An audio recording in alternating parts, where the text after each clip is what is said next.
Census Operations webinar series. We're going to get started shortly, so thank you so much for joining. We are recording this webinar, and we will get started very soon. Thank you.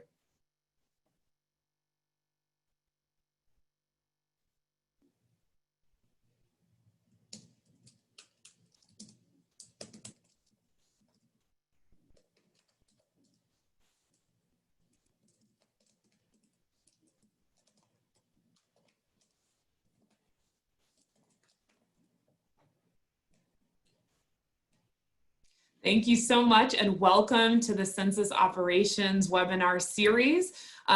We are talking today about the non-response follow-up operation for the 2020 census as we all prepare for the 2020 census to go door to door.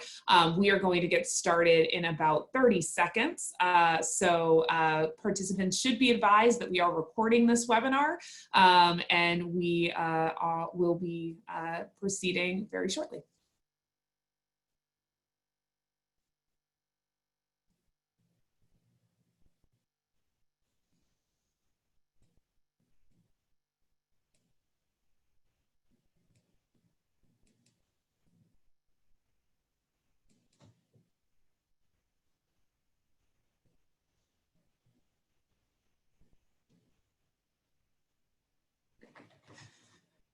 Well, good afternoon, everyone. Thank you so much for joining the Census Counts Campaign and the Funder Census Initiative for this installment of the Census Operations webinar series. Today's webinar is focused on preparing for the 2020 census to go door to door. We'll be talking all about the non-response follow-up operation. My co-host, Jocelyn Bissonnette, the director of the Funder Census Initiative, was not able to join us today, so it is my pleasure to welcome you on Jocelyn's behalf. The Funder Census Initiative at FCCP is a network of more than 500 national, state, and community-based funders who have participated, convened, or invested toward a fair and accurate 2020 census with a focus on historically undercounted communities. On the next slide, you'll see that they do this work in close partnership with the Democracy Funders Collaborative Census Subgroup and the United Philanthropy Forum. We are very grateful to Jocelyn and the FCI and FCCP team for collaborating with us on the Census Operations webinar series and welcome you on their behalf. My name is Beth Link. I am the director of the Census Counts Campaign at the Leadership Conference Education Fund. The Census Counts Campaign is a collaborative campaign housed at the Leadership Conference, which brings together organizations, both national and local coalitions across a wide spectrum of advocacy, civil rights, LGBTQ, disability, immigrant, poverty, homelessness, representing the communities that are most at risk of being missed in the 2020 census, with a collective goal of ensuring that we have an equitable census and that we're getting out the count in strategic and innovative ways. We do that through education, training, organizing, and resource sharing. Some of the resources and training, like today's webinar, but also lots of events that you can see on 2020census.gov and resources that are available in a resource library. We are very grateful to work in close partnership with some of the organizations on the phone today, like Naleo Educational Fund and the National and the Urban League, and we are very also grateful to just have a very strong network of partners that are working to achieve an equitable count. Before we turn to our esteemed moderator today, I just want to go over a few logistical items for today's webinar. Today's hosting organizations are 501c3 organizations, meaning we do not support or oppose candidates running for public office, and we ask that all presentations, questions, and comments be respectful of our nonpartisan status. This is a 60-minute call, and the recording will be made available after the discussion, so participants should be advised that this call is being recorded. Note that we will have an opportunity for folks to ask questions in the Q&A tool on the Zoom webinar, but just note that due to time, it's possible that not all questions will be answered on today's webinar, but we are developing additional resources and will of course follow up with the recording and additional materials after the webinar. I also have to say a big thank you to the Leadership Conference Program Associate, Frank Nolan, who was the technical and coordinating genius behind bringing us all together today on this webinar. So with that, I am really privileged to introduce our esteemed moderator, David Martinez III. David serves as the Director of Capacity Building and Community Engagement at Vitalist Health Foundation in Arizona. In this role, David works with community-based leaders, organizations, and coalitions to increase capacity and civic participation. David currently lives in Central Phoenix and as a localist loves to explore Arizona. So really excited to have you here, David, and I'll turn the webinar over to you. Great. Thank you so much, Beth. And thank you so much to such a great panel for joining us today, and to all the participants. I am so honored to be able to join this conversation as the moderator. I am the director at Vitalist Health Foundation, which is a health conversion foundation based in Phoenix, doing partnerships statewide throughout the great state of Arizona. We have been working in the social determinants of health world for nearly 25 years, and specifically added a portfolio area around civic health, because we know that we cannot have healthy communities unless we have a healthy democracy. We do so by empowering residents to respond to policies that are reflective of their voices and values, all while influencing institutions to ensure that those empowered residents' voices and values can be heard in a fair process. That includes ensuring that their voices are counted in the census. So we've been excited at Vitalist Health Foundation to join a slew of other foundations and funders based in Arizona, being part of the governor's Complete Count Committee, Mayor Kate Gallego's Phoenix Complete Count Committee, and a whole effort to invest further in Arizona community-based organizations working to especially get out hard-to-count communities. We're really excited to work in this space, all the while recognizing that these are certainly challenging times that we're facing with COVID-19 and the racial tensions that we're seeing throughout the country. And we know that there's a lot of anxiety out there, but one of the things I really appreciate about the work around civic health is that it's all about how communities come together to tackle our toughest challenges. So I'm really glad that we can come together to get a critical update on the census and this next stage to ensure that all people living in this great country are counted in the census. And I'm glad that we can come together with an amazing panel to discuss these critical updates. So I'll go ahead and make those introductions now. We're joined today by Terry Ann Lowenthal, who is a nationally recognized expert, consultant, and frequent speaker on the U.S. Census and policy issues affecting federal statistics. Terry Ann now advises FCCP's Funders Census Initiative, FCI 2020, civil rights organizations, business and industry data users, and other stakeholders on census policy and operational issues. Round of applause for Terry Ann. Thank you so much for joining us. We also are joined with Lizette Escobedo, who is the Director of the National Census Program at the NALEO Education Fund, where she has led national efforts to ensure a full count amongst Latino hard-to-count populations in the 2010 and now the 2020 censuses. Lizette has dedicated over 12 years of her career mobilizing and empowering communities to ensure they have a voice in the democratic process. Thank you so much, Lizette, for joining us. And last but certainly not least is our friend Cassandra Jennings, who is the president and CEO of the Greater Sacramento Urban League. Under Cassandra's leadership in the Greater Sacramento Urban League, she delivers robust programs in employment training, job readiness, business support, housing, health equity, policy development, civil rights, and justice and civic engagement. Whew, Cassandra, that is quite a portfolio. A former Sacramento assistant city manager and city advisor, Cassandra has seen the importance of a fair census to communities firsthand. So round of applause to our great panel. Throughout today's webinar, please definitely make use of the Q&A box. the box with the Q&A at the bottom of your screen to submit questions. We'll add them to the queue for our discussion after the 3 presentations. And please note, we will only be taking questions via the Q&A box and will not take questions over the phone. And as Beth mentioned, not all answers may be provided on today's webinar, but more resources are certainly in the works, including more upcoming operational webinars. So we'll now turn it over to Terry Ann Lowenthal. Great, thank you so much, David and Beth. Hello, Census Warriors. Fasten your seatbelts because we have a lot to cover and not a lot of time. So I'm just going to jump right in. I'm going to start with a high-level overview of what the non-response follow-up operation is, what it covers, and when it will happen.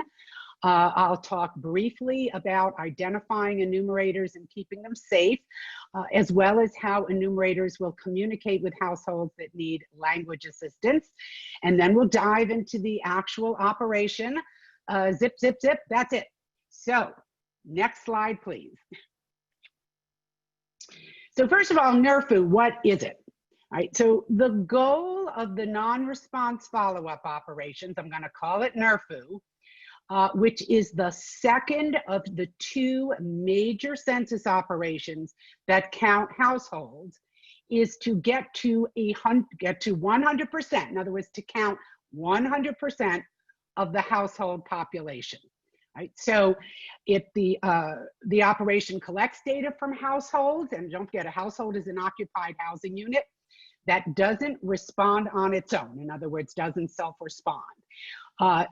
During the operation, the Census Bureau also identifies housing units that are on its master address file that are either vacant or non-existent. Those are called delete units. So it could be a commercial address, right, or just something that's been demolished or so forth.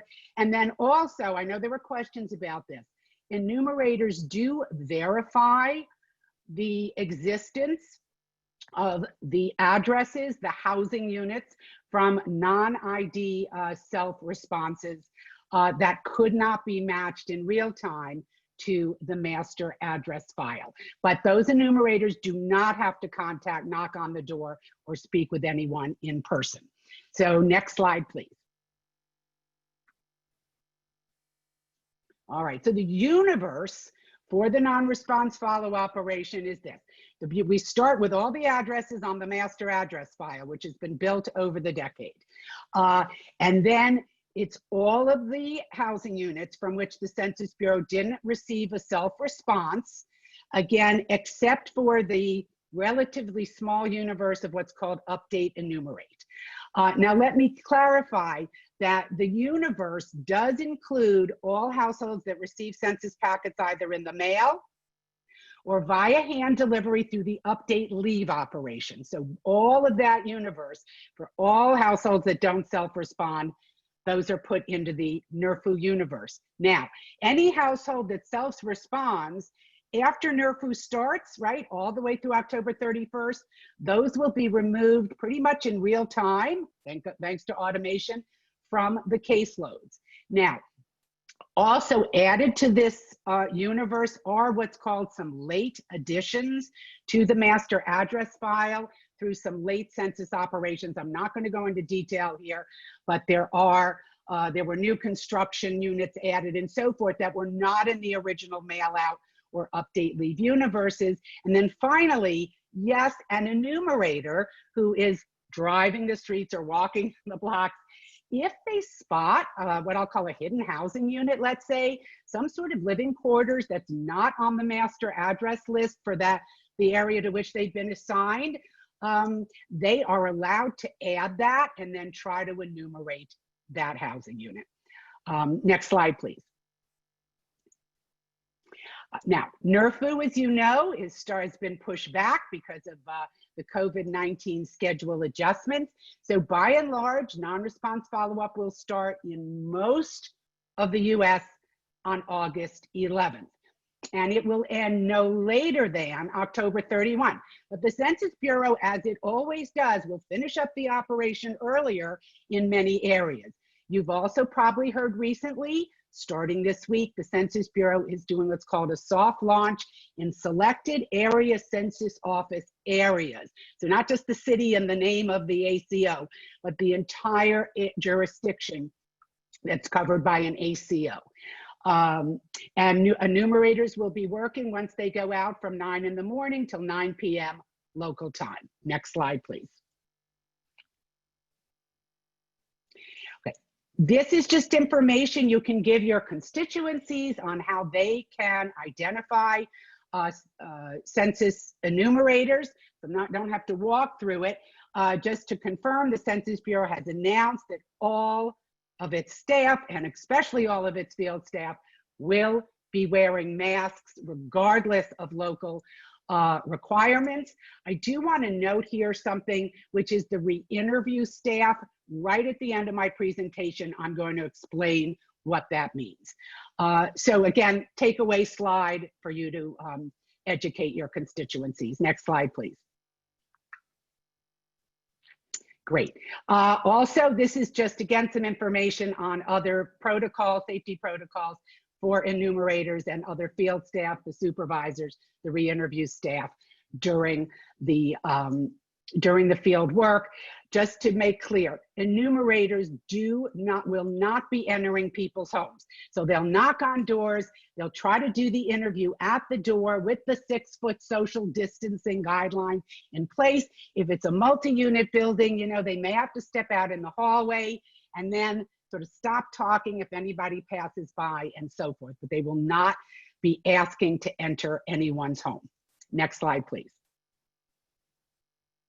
This is just a slide on language assistance. This really hasn't changed since we did our first NRFU webinar last year. So because I have a lot to cover, I'm going to move on just to highlight the enumerators will have language assistance cards in 59 languages that includes American Sign Language. So if they can't communicate with someone, they'll flip through the cards, they'll try to have the person point to the language that's relevant.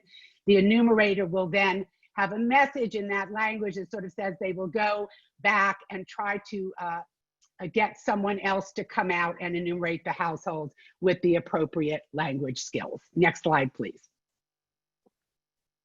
All right, so very quickly, all housing units that didn't self-respond will be visited at least once by an enumerator. Now, on the first pass, the enumerators will have information about housing units that might be vacant. That comes from the U.S. Postal Service. The enumerators will try to confirm that, but if they see evidence of occupancy, that like there's toys in the yard, there are lights on, they would then move that unit over to the full NRFU caseload for subsequent visits. For multi-unit buildings, however, the enumerators will first be meeting with building managers to try to get information on vacant units that they can then take out of the caseload so that there won't be subsequent enumerator visits. Next slide, please. Now, once we get to the actual households, all right, the enumerators will knock on the door. If they cannot make contact with anyone, they will need a notice of visit. We'll have information on how to respond online. It will also have the phone number. It will tell you can mail back the form that you already have to encourage self-response. And the enumerators will read this notice of visit, folks, after each unsuccessful attempt. But after the first attempt, there's sort of a couple of days hold period before an enumerator goes back again in order to wait to see if that household will self-respond. The Census Bureau estimates that about 10% of households in the NRFU universe will self-respond once they've been prompted to do so through one unsuccessful in-person visit. By the way, you cannot request a paper form from an enumerator, but you can say, I have my form, I lost the envelope. And the enumerator can give them an envelope, and then the hold period lasts a little longer. Hopefully that household will mail back the form. Clearly that takes a little longer to get through the system to be checked in as a self-response. Next slide, please. Now, after one unsuccessful attempt, the Census Bureau will be using administrative records from federal databases. This is a whole nother topic. We're not going to go into detail here, but to quote unquote enumerate households, they estimate they're going to enumerate about 6.2 million households based on administrative records. But if they're all the households that they can't enumerate that way, enumerators, census takers will then make up to 6 total attempts. Again, notice a visit after each unsuccessful attempt. But after the 3rd unsuccessful attempt, an enumerator, the household then becomes what's called proxy eligible. So an enumerator may, and in fact must, look for a landlord, a real estate agent, a neighbor, and so forth to try to collect information on that household, somebody who's a reliable source. The enumerators must try 3 proxies for every unsuccessful attempt. Next slide, please. I know I'm running out of time, Beth, so I'm gonna go really quickly. I think I'm almost done. And again, the enumerators can make up to 6 visits, although they may make more for the very hardest cases as they get toward the end of the entire NRFU operation. Please note that there is a phase 2 of NRFU where, in my second bullet here, the Census Bureau assigns, after the 4th unsuccessful attempt, it shifts and reassigns these cases to its quote unquote best enumerators to do these hardest cases. And then at the very end, the enumerators try to collect the minimum amount of information needed for congressional apportionment. That's the number of people in a household. Next slide, please. And let me just make this clear. This is my last slide. So if there's no information on a household, right? But the Bureau has determined that it's occupied, those households are enumerated using statistical imputation methods and possibly other information from administrative records. In other words, all of the households are counted one way or another. But keep in mind that the best data, the most accurate data, are collected through self-responses, and second best are data collected in person from someone in the household and as close to Census Day, April 1st, as possible. Now that is my last slide. I want to just say something very quickly, Beth, because I know a lot of people are going to ask about this. I did not put this on a slide, but there is a second NRFU operation. It's called the re-interview. There are several reasons why a household will be selected for re-interview, but the primary reason is quality control to check enumerator work. This is done with every operation in every census.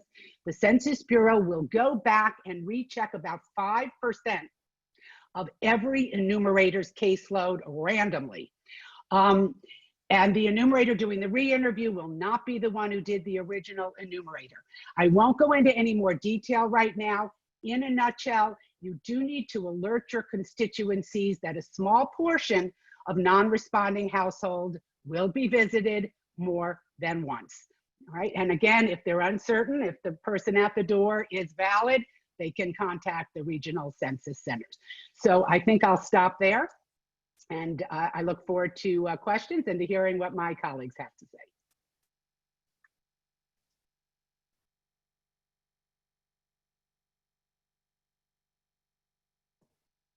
Great, thank you so much, Sherry Ann, for that incredible update. Up next is Lizette with the NALEO Education Fund.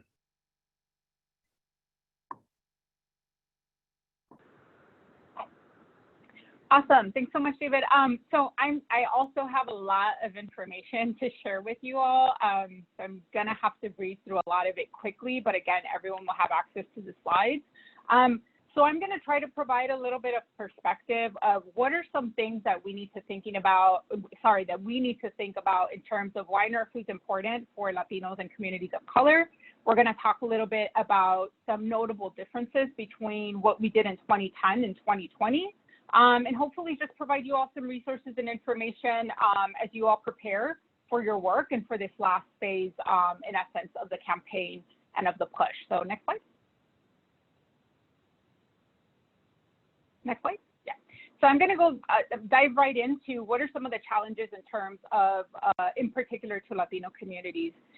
There are some slides on here where I'm sharing, in particular, some of our concern, as you all see, in terms of hard-to-count tracts or census tracts that have Latino dense communities. That's where we're seeing lagging self-response rates. So just to give you all an example, here, when we looked at an analysis of response rates across counties in May and June, one of the things that we noted is that in counties where we had a Latino population of over 75%, your kind of average response rates were a lot lower than where you had a Latino share of the population that was below 20%. The plus here, or the good news here, is that the one thing we also did see, however, is that Latinos are self-responding, right? And they're self-responding at a pretty decent rate. However, our self-response rates across the board when looking in particular at Latino dense communities is still absolutely concerning. Next slide.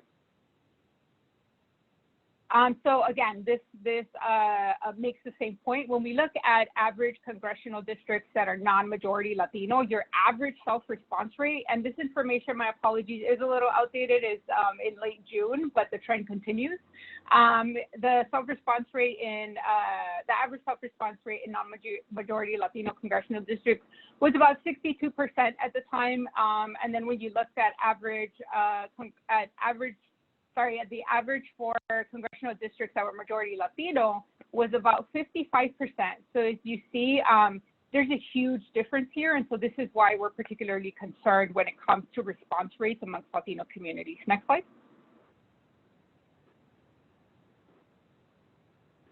So I'm not going to dive deep into this. This is a lot of information. When you all get the slides, you'll be able to click through some of our analysis. But in essence, the analysis that I just shared in terms of lagging self-response rates in Latino communities is across the board and is very specific and very notable in particular counties. So as folks view these slides, please make sure and look at the analysis so that you all can see what are some of the communities that we need to focus on and what are some of the communities that are going to be of concern when it comes to non-response follow-up. And I'll share a little bit why in my next couple of slides. Next slide. So some particular concerns just to share that still ring true and that will be consistent throughout NRFU are some of the findings that we learned from our 2018 and 2019 research, right? One, we know that Latinos, specifically Latino immigrants, are concerned with the sharing of personal information. There is also concern amongst households that are mixed status. So this is also a concern when it comes to non-immigrants, but that may have immigrants in their households. Latinos share that they are concerned about online privacy. And one of the major concerns that is no secret to anyone are major concerns about the Trump administration use of information against Latino and immigrants when it comes to sharing information with ICE or with other governmental agencies. So these are concerns that are going to be persistent throughout. These are very similar concerns that we saw in 2010 and that we should prepare for when it comes to non-response follow-up and how we're messaging some of that.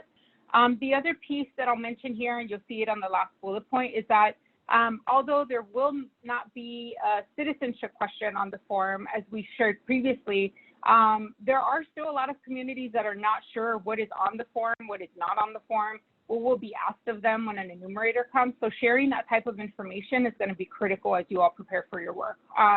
The slide deck to our full research will be linked on this slide so that if folks want to take a look at that as well. Next slide.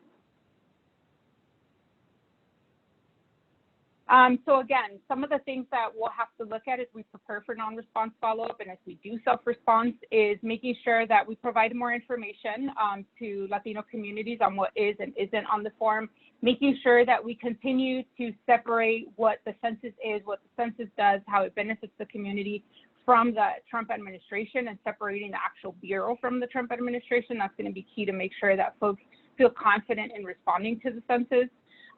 The other thing to note here is that based on our research, a lot of your English-speaking Latinos actually do not want a census worker coming to their homes. And so as you all think about some of the messaging and as you all think about some of what Terry Ann shared, Even though census workers will be coming to folks' homes, it is important to note that folks can still self-respond, right? They can still self-respond online, by phone, or via mail. And so it's important to continue to let folks know that even as we move into non-response follow-up. Next slide. And here are just some recommendations. I'm not going to go in depth here. Folks can definitely take a look at these. But the one thing to note here is that when thinking through some of your messaging as we move into non-response follow-up, we're in a different landscape. There is a need to really adjust your messaging when it comes to COVID-19, in understanding that communities of color have been really impacted by COVID-19, both financially, health-wise, et cetera. And so although we don't have the research because all of our research was pre-COVID-19, it is important to note that we are in a different landscape, to adapt your messaging, to make sure that you incorporate things like what are some of the safety and security measures that the enumerators will be taking when they visit a home. So, you know, a lot of recommendations here in terms of messaging and how you adapt that. But I really want to hone in on kind of what to expect and things to think about as you all are strategically planning the last phase of your work. So next slide. And next slide. So something important to note here is that, you know, when we think about the importance of non-response follow-up, it is a very complex concept, as you all heard from Carrie Ann, but in the sense of why it's important for communities of color and Latinos, it's actually a very simple one, right? We know that right now the self-response rate is at about 62.1%, right? In 2010, your final self-response rate per household was at about 66.5%. And so just looking at the sheer math here, we know that almost 40% of households will rely on non-response follow-up enumeration to get counted. So what does that mean? When I shared a little bit about why we were concerned about Latino dense census tracts, you all saw that a lot of their response rates were 50%, right? We have some census tracts in Arizona, Mexico that are at 40%. And so when you look at those 40%, right, you think, oh, well, about 60% of those folks will have to get counted through non-response follow-up. And so non-response follow-up is going to be a massive operation predominantly in communities of color. We saw that in 2010. We're going to see that in 2020. And so an effective rollout of the non-response follow-up enumeration phase is going to be key, in particular for communities like ours, where self-response rates are falling behind. The other thing to note is that in these communities where we're going to have massive non-response follow-up operations are also the same communities that have been most heavy hit by COVID-19. These are also communities that tend to be the hardest to count communities. And so when we look at, again, the role that non-response follow-up plays in our communities and in hard to count communities, it's massive because we're looking at getting at least 40 to 50 or even 60% of our communities counted through these operations. And again, this is kind of looking at just the numbers, right? Next slide. So when looking at 2010 versus 2020, there are some notable differences, right? And this is where we are concerned. In 2010, we had about 3 months for self-response, right? And although, right, through non-response follow-up, folks can continue to self-respond, right? We see that now. Folks were doing it back then as well as they were mailing it back in. But when you look at just the self-response kind of phase that we honed in as advocates, it was about a 3-month window. And when you think about the fact that in that 3-month window, we had a 66.5% response rate. And right now, we're at about a 4-month window, right? And we have a total of approximately 6 months. If you just look at that kind of self-response before non-response follow-up starts, we're 4 percentage points behind with a lot more time. And so this is why we're very concerned, right, about non-response follow-up. And this is why continuing to encourage folks during NRFU is going to be absolutely key. And so the other piece to note here is that in 2020, we have limited or complete lack of in-person assistance access. The MQA program looks different in 2010 in terms of direct assistance. but there was access to the community, there was access to actual workers in the community, and there was massive events across the country. Door-to-door enumeration, and this time is actually gonna be looking a lot different, right? Despite the fact that enumerators will be wearing PPE, there is still a lot of communities that might be scared to open the door. And so again, and then the last piece here to note is that door-to-door enumeration may need to be reassessed based on COVID-19 spikes. And where are we seeing those spikes? In communities of color. So again, continuing that conversation around the importance of self-response is going to be critical from now until October, because our landscape is very, very different from 2010. And I'm going to talk a little bit more about that in my next slide. So in terms of the field, what did we do in 2010? I will share that 2010 was a massive effort, right? Nearly not as massive as what we're seeing in 2020. We had the opportunity to work with Spanish language media very closely. We did weekly stories. We did actually weekly interviews of enumerators on Univision, explaining like, this is an enumerator, this person comes from the community, this is what their badge looks like, this is what their bag will look like. We did those every single week from 5 a.m. to 7 a.m. And so that was very important so that we could humanize who an enumerator was, and it could increase confidence in the community. Now, I will share that one of the big challenges is that we may not have access to some of these earned media opportunities because the news cycle looks very different, it's very busy. Finding a slot is almost impossible. The other thing that we did is that we still ran self-response rate competitions through the non-response follow-up phase on a weekly basis. So in the pictures, you'll see 2 different communities in Southeast LA, where we went to one city, we did a live shot, we highlighted their self-response rates, and we had them compete against the other city in Southeast LA, which you see in the next picture. And they competed kind of against each other to figure out like, how can we, it was a friendly competition to how to figure out how to increase self-response rates. So there's a lot of work done. We did have a very close relationship with the U.S. Census Bureau in 2010. The other huge piece for 2010 is that we had very close communication with the Obama administration regarding our concerns around ICE raids, regarding making sure that ICE raids weren't prominent, that they weren't happening during non-response follow-up, which is going to be a challenge this time around with the current administration. We did do a lot of work with trusted messengers in 2010, in particular the faith leaders, because what we were doing during non-response follow-up is that faith leaders were talking about the important work that enumerators were doing in the community. And so having faith leaders talk about enumerators as kind of the work of God, right, was really important in 2010. And so the landscape is very different. And so now I'll share in comparison to our 2020 efforts. So next slide. And I know I'm running out of time, so I'm gonna try to do this really fast. So in 2020, how different do the efforts look, and what are some things that we need to think about for non-response follow-up, right? So non-response follow-up, as Terry Ann mentioned, will be starting on August 11th, plus the soft launch, right, that is starting sometime in July. And so we have August through October 1st, or slightly July actually through October 31st, to continue to remind folks that they can still self-respond. That's going to be critical, because whatever happens with the non-response follow-up operation, we have to continue to encourage folks to respond on their own, because we also know that that's the cleanest form of data. There is going to be limited offline engagement, right? We're seeing that already. A lot of our work had to go into the digital space. So that is a massive challenge. A lot of folks want to be helped in person. Now, the other piece that we're doing, a lot of the national organizations, a lot of local organizations are using data to inform and hyper-target a lot of their work. So when we look at lagging self-response rates, what are some cities we need to focus on? What are some zip codes we need to focus on? And how do we hyper-target them through ad purchases, right? So organic and earned media opportunities are very slim this time around.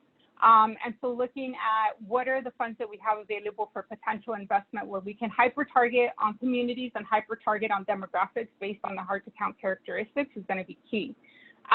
Now I'll share briefly our multi-layered approach during non-response follow-up, both building up and during non-response, just to give folks an idea of like things that some organizations can do. We will be having a particular focus on earned media when it's looking at DMAs that are of most concern. For our paid radio ads that we're launching actually next week, we're going to be doing high frequency ads within a short timeline and tag it along to the 6 million effort from the Bureau. When it comes to digital, we're actually going to be focusing on the under 45 demographic, which is who, for Latinos, which is who is mostly online. We're going to do high frequency, which means they're going to see the ads constantly. Our last push is we are going to be doing a mail program for postcards to land during the start of non-response follow-up to remind folks that either they can expect an enumerator and they can still self-respond, all depending on what they feel is their best option at this point. Next slide. So some considerations as you all roll out your field, and I'm sure a lot of you have thought about this already, especially as you roll out your field effort from now during non-response follow-up or throughout. Most organizations will be having limited face-to-face interactions. Many states might start reinitiating closures in their communities. The other thing to understand here and to definitely consider is that a lot of us and a lot of organizations across the board do have internal safety policies for staff, right? And there are state laws like workers' comp laws, et cetera, that we need to be mindful of in terms of whether we want to put community members or folks from our organizations out there we want to recommend to other organizations. We also need to consider the fact that we'll need to provide PPE and proper sanitation guidelines, especially if you're sharing tablets, if you're sharing computers. There also are some challenges when it comes to extended timeline and competing GOTV efforts, which is the case for a lot of organizations. And then, like I mentioned before, there's massive challenges when it comes to getting airtime because of limited news cycles, space, and everything that's kind of going on, and the competing ad space when it comes to the start of ads for different political campaigns and presidential campaigns. Next slide. So I'm actually not going to go through these, David, because I realize that we're out of time. But if you just kind of want to skim through them as I'm talking, we have tons of resources on our website. You all will have access to these slides. So as you review these slides, click through all of the resources. We have resources on informing Latino immigrants on how to fill out their census, how to respond to the Hispanic origin and race questions, social media tools for reaching Latino millennials specifically, and then our hotline, our website, and then our SMS platform that can be helpful for you all as you plan your NARFU rollout efforts. But if we want to just kind of skim through these slides, and at the end you'll find my contact information, and hopefully you have a chance to click through all these resources. And that is it for me, David. I'm sure I went over, but I tried. No worries. Thank you so much, Lizette. Ana Karina, the organizer for Naleo here, and is doing a wonderful job. Also doing a wonderful job is Cassandra and the great team at the Greater Sacramento Urban League. Cassandra, take it over.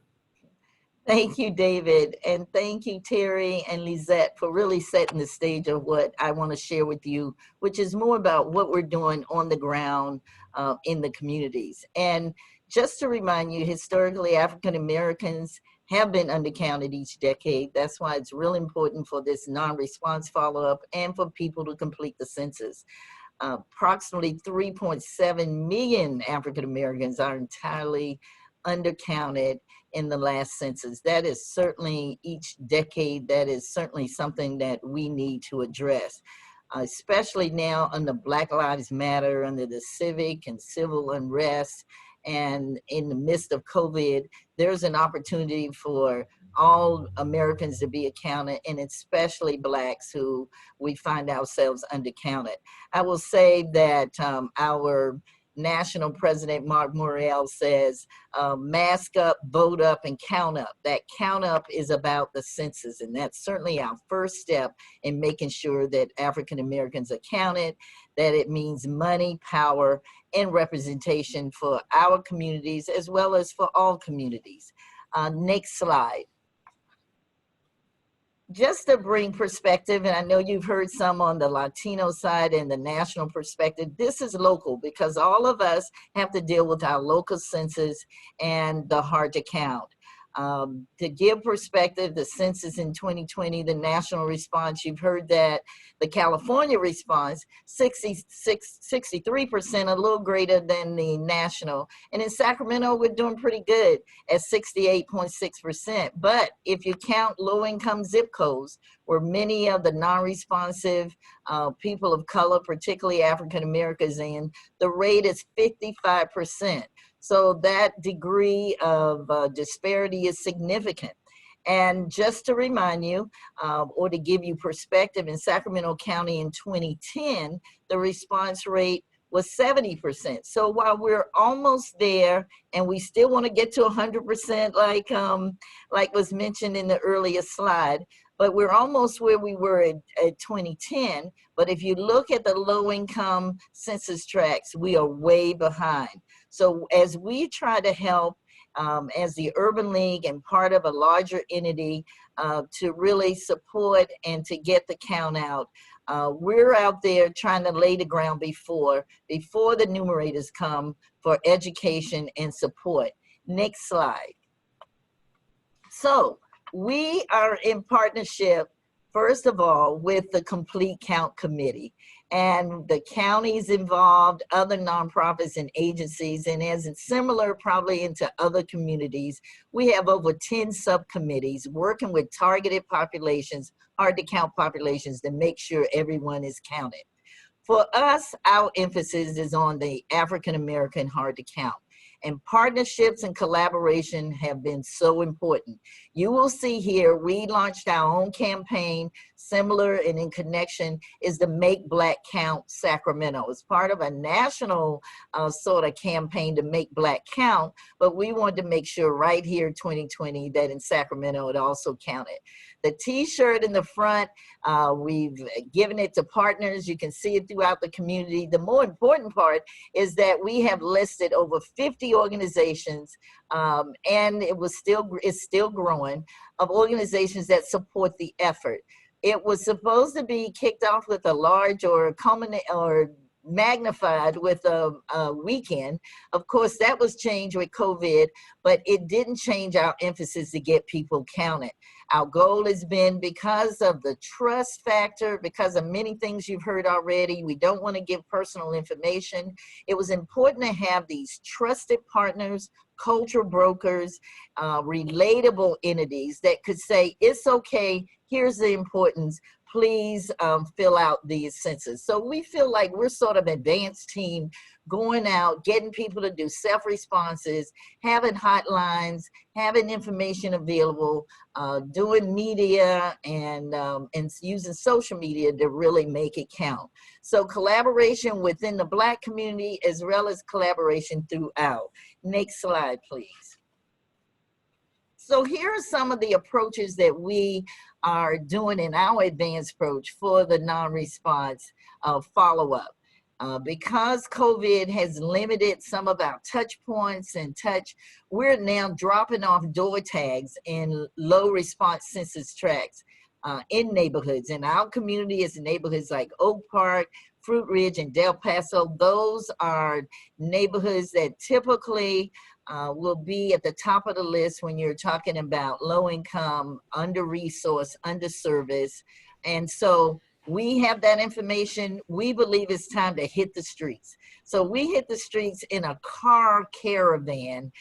We call it a car caravan parade through those low in census tracts. And we're included elected officials, we're including our partners, neighborhood leaders, as well as our other partners that are representing the other hard to count groups, because in our neighborhoods, we all just don't live in one place. We all live in multiple places, but we know the counts there, and our goal is to specifically see those numbers go up in real time. And then we will go back later. So we drop the name tags, and then we do a parade, a caravan, and then we go back and leave a gift. All supporting with information is go fill out your census. It's important. Call this number if you need assistance. It's almost like prep work or advanced work for the non-response, which we've been doing all the time. In addition, we're going broad to really do some live stream events to reach the population. We were real popular with music and census. Live online, we went from gospel to jazz to hip hop so that we could reach all the populations and people where they are to say census is important. Next slide. So here is what we can do. You see in the census tracts, we know where they are. It's time to hit the streets in the COVID environment. So we have signs that are made that's magnetic, that stick on cars. We have from 5 to 10 cars, and we drive the neighborhood after we have dropped name tags, door tags to say the importance of the census. So this is an opportunity where we can still engage and touch people and know that those communities and let them know it's important. Last slide, and the next slide, please, is then just gives you an example of our Make Black Count no door hanger tags. And the reason that this is important is that you see, we're just saying, you count, you matter. It's easy, it's simple, it's safe. And the safeness is when we keep saying and we keep reiterating that people can fill it out, the information is secure, it doesn't go to your landlord, it doesn't give your private information, it doesn't go to law enforcement, and it's important for you as an individual and a community. And then we continue to make efforts to really show them and connect with them with the brokerage and the cultural brokers and the people that they trust, so that hopefully they'll go in the completion of the form, but if not, they are well prepared for the enumerators to come. The Urban League is glad to be in partnership with many organizations. We're in it to win it for the people that we're served, and we're fighting for them. So thank you for letting us be a part of this very important dialogue today. Cassandra, thank you so much for all of your great efforts in the greater Sacramento area. I love that. Make Black count, you matter. Let's get to some incredible questions from the audience. Terry Ann, this one is, I think, for you. The ACOs across the country have some guidelines and of course, safety protections that the census staff will be taking. They'll be wearing masks, not entering houses, staying 6 feet away, practicing that. But how much control do local ACOs have starting with NRFU, especially considering some areas of the country are seeing spikes in COVID-19 cases? Yeah, that's a great question. But the really quick answer is this: these decisions will not be made solely by an area census office. They will be made by headquarters in consultation with the relevant census regional offices, and in consultation with the ACOs as to local conditions and so forth. But the ACOs will not be making those decisions in a vacuum on their own. Great, thank you so much for that clarification. I believe you posted a link, but is there a way we can get a list of all the local offices that haven't yet responded, so we can leave a door, or our partners can leave a door knocker reminder that cities have printed up, perhaps? Oh, okay. So I'm looking at this question from Zena. I think what it says is she wants to know whether the Census Bureau can provide a list of households that haven't responded. The answer, folks, is absolutely positively no. All information about the census related to census households and people is strictly confidential. You all know that.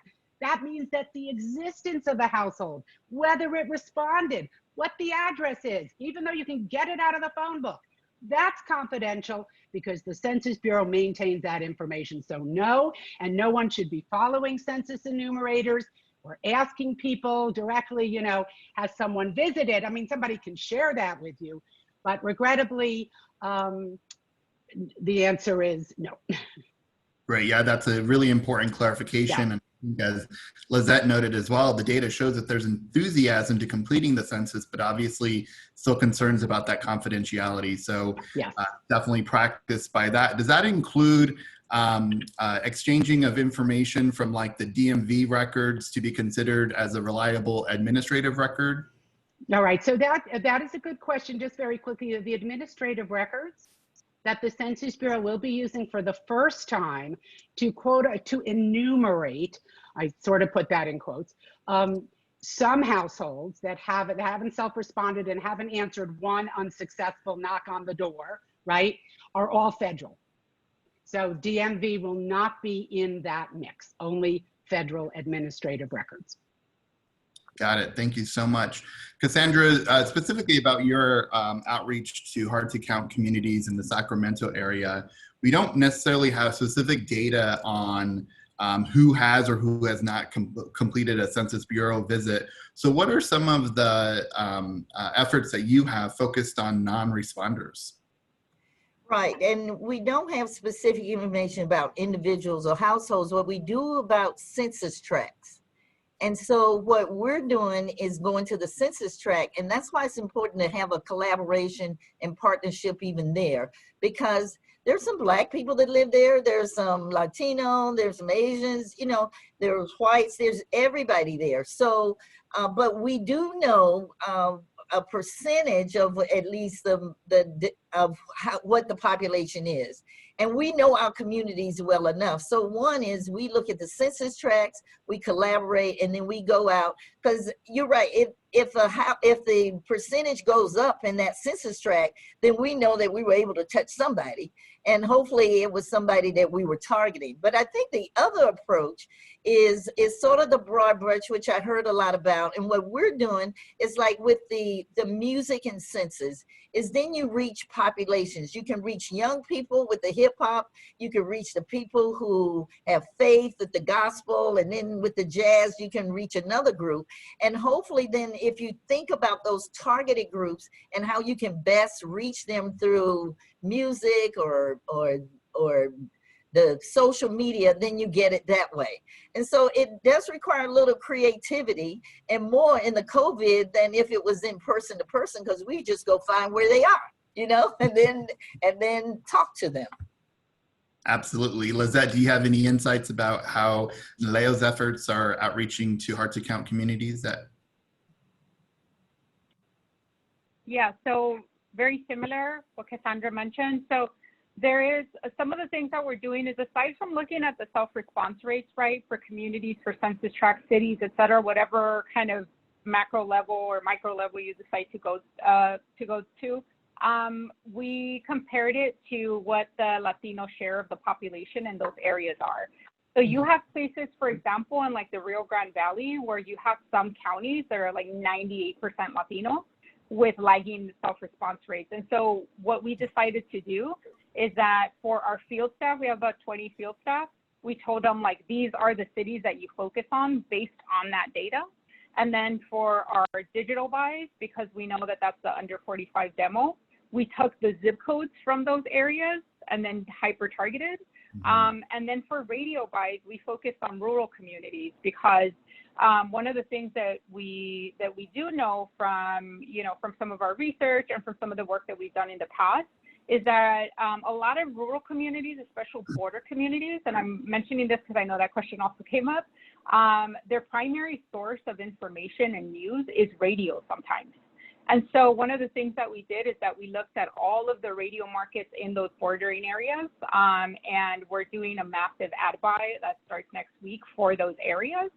The other piece that is very interesting that we're focusing on is the Bureau, although they have this massive ad buy program, because they're a federal agency, they can't do any ad buys in certain areas where you have the radio from Mexico that trickles in to the border, and that's the primary source of information for folks. But organizations like ours can, because we're not barred from like any kind of procurement policies. And so we're going to be looking at those areas as well. And so again, I think the key here, like Cassandra mentioned, is look at the data. Look at the data, see what it's telling you in terms of where do you focus your resources, your energy, and look at the demos, right? When you look at your communities and you look at like who are hard to count, please don't discard millennials. Based on our research, Latino millennials actually were amongst the most uninformed when it comes to census. And so look at like, how do you look at kind of your demo characteristics of under 45, over 45, where they get their information from, and then hyper target based on the self-response rate. So that's a lot of what we're doing for our final push. And then after that, honestly, like this is just the nature of the beast at this point. You cross your fingers and we hope it works and do everything we can. Yeah, as a millennial, don't count us out. And also working at definitely turn to the NALEO data that shows trusted messengers, and this goes to Cassandra's point with collaborators as well. So we provided some census promotional materials to healthcare providers. That's one of our outreach efforts. Terry Ann, I think our closing question is geared towards you. Is sort of what data will we receive about the NRFU completion rates, and will that be in response numbers or a separate number that we should measure against? Okay, I'm going to answer this really fast, folks. I know we're up against the clock, but everyone is asking this. So let me just clarify. The self-response rates that the Census Bureau will continue to publish on its Rome map Monday through Friday through September 11th, and then only on Mondays once a week through October 31st.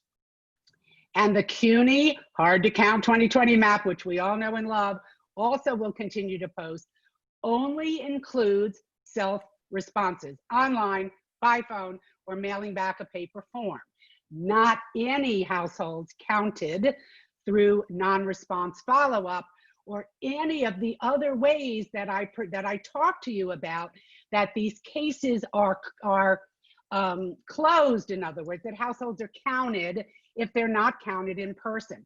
So the Census Bureau does not plan to publish NRFU completion rates.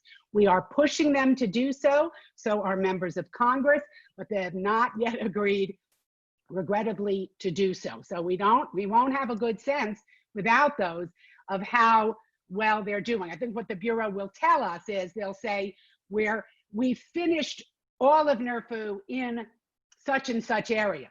And that could mean in person, through a proxy enumeration, through an administrative record enumeration, through statistical imputation. We won't know that till well after the census is over and evaluations are done. They'll give us some sense of the percent of households that were counted using each method. But in real time, right now, we won't have a good sense of the progress of NRFU, only whether self-response rates are still ticking up, which would reduce the NRFU workload, and we'll still know that down to the tract level.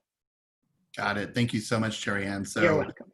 Recommend to the partners, just keep at it, stay safe, stay healthy. Terry Ann, Lizette, Cassandra, thank you so much for providing such great information about this next stage with the census. It's been an honor to moderate with this, and I'll toss it back to Beth to wrap us up.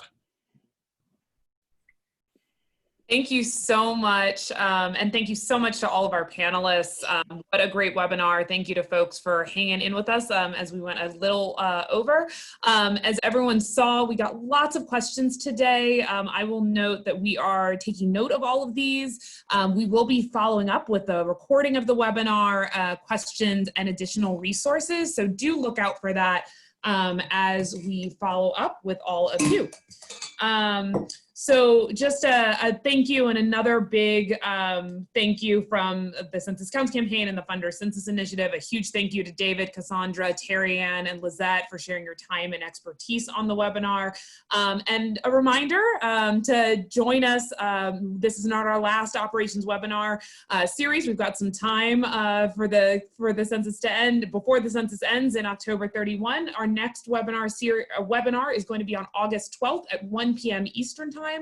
And we'll cover how the 2020 census counts people experiencing homelessness. So we hope you can all join us at that point. And at this point, you can now disconnect. Thank you again, and have a wonderful Wednesday. Thank you. Thank you.